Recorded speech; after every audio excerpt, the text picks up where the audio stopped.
আসসালামু আলাইকুম। আপনাদেরকে আমরা শেখাবো কিভাবে আপনারা গ্রিন সস তৈরি করবেন অথবা গ্রিন চাটনি তৈরি করবেন। তো গ্রিন চাটনি বানানোর সস বানানো আমাদের লাগতেছে কাঁচামরিচ, ধনিয়া পাতা, পুদিনা পাতা, রসুন, লাগবে চিনি, বিট লবণ এবং চাট মশলা। তো এখানে আপনারা যে পরিমাণ পুদিনা পাতা নেবেন সেই পরিমাণ ধনিয়া পাতা নেবেন। আমরা প্রথম পুদিনা পাতা এবং ধনিয়া পাতা ব্লেন্ডারের মধ্যে দিয়ে দিচ্ছি এবং চলে আসেন এখন এটার কাছে। ধনিয়া পাতা পুদিনা পাতা দিয়ে দেওয়ার পরে আমরা এখানে 4 থেকে 5টা কাঁচামরিচ দিয়ে দিচ্ছি। তারপরে এখানে আমরা রসুন কোয়া দিয়ে দিচ্ছি 3টা কোয়া রসুনের। তারপরে আমরা প্রথমে দিয়ে দিব চিনি 1 2 3। তারপরে আমরা এটার মধ্যে দিব হচ্ছে 1 শট লেমন জুস। তারপরে আমরা দিব হচ্ছে আমাদের তৈরি চাট মশলা আমরা দিয়ে দিচ্ছি হাফ টেবিল চামচ, কিন্তু আপনারা চাইলে বাজারে যে কোনো চাট মশলা ব্যবহার করতে পারেন। এটা কালো গোলমরিচ বলেন, এটা কালো বসাতে কালো হইলে ভালো হয়। বিট লবণ আমরা নিয়েছি হাফ চা চামচ। তারপরে আমরা গোলমরিচ, এটা অপশনাল, না দিলেও হয়, যদি কালো গোলমরিচ হাতে থাকে তাহলে কালো গোলমরিচ 1 চিমটি পরিমাণ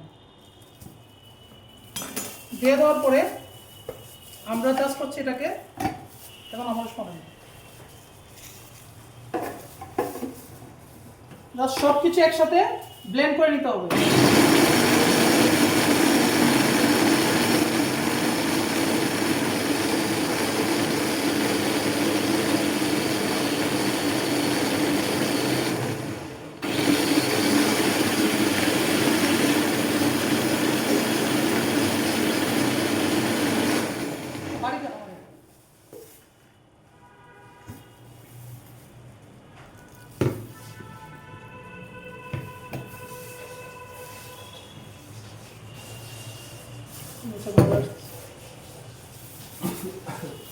ফাইনালি রেডি হয়ে গেল আমাদের গ্রিন চাটনি বা গ্রিন সস। খুবই সহজে একদম অল্প সময়ের মধ্যে এই যে গ্রিন সসটা আপনাদের তৈরি করে ফেলতে পারবে। কিন্তু কালারটা খুবই সুন্দর আসছে এবং খেতে এটা খুবই মজা হবে।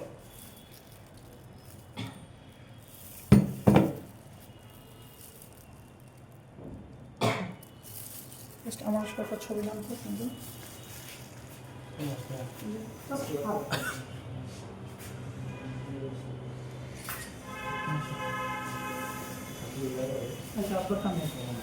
এখন এই ভাই আসেন সস টেস্ট করবেন, দেখেন এটা কেমন লাগে। সবাই আন তো, যারা যারা দেখছেন এটা বানানো সবাই আসেন।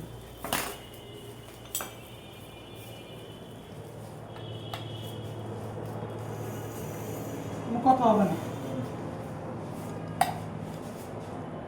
আপনার আগে খায় খারাপ করবেন না। আপনারা হচ্ছে মনে করেন আমি আমার মেন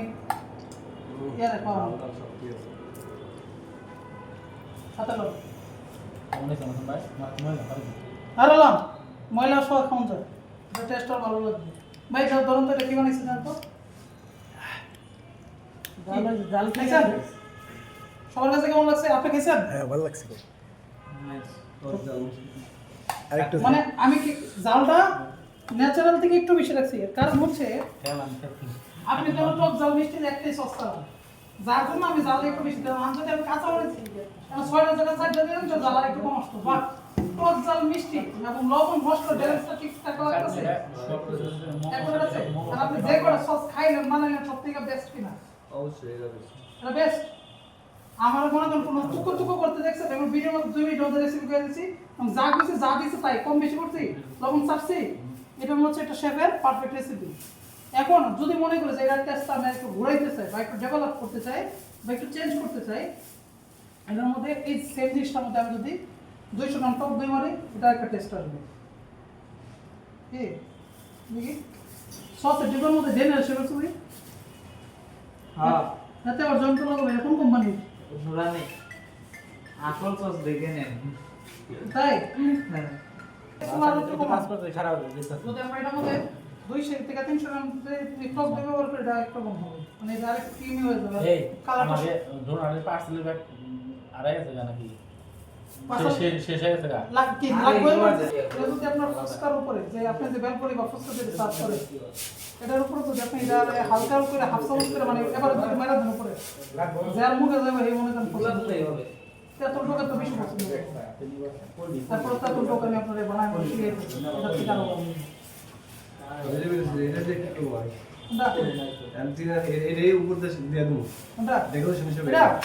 দেখো রান্না যদি এটা দেন এটা মারবেন ওটা মারবেন ওটা মারবেন সমস্যা নাই তো চারটা দেন চিলি সুলতান তো শেফ চিলি সুলতান তো এর সাথে যদি আপনি হালকা চিলি সস এড করেন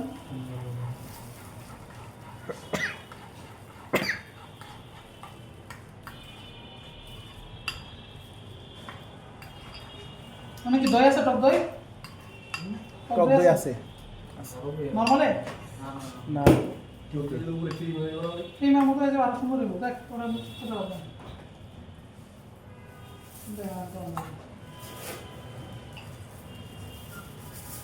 এটা হচ্ছে আরেকটা ভিন্ন ঝালরি আর কমালে নরমালেই আছে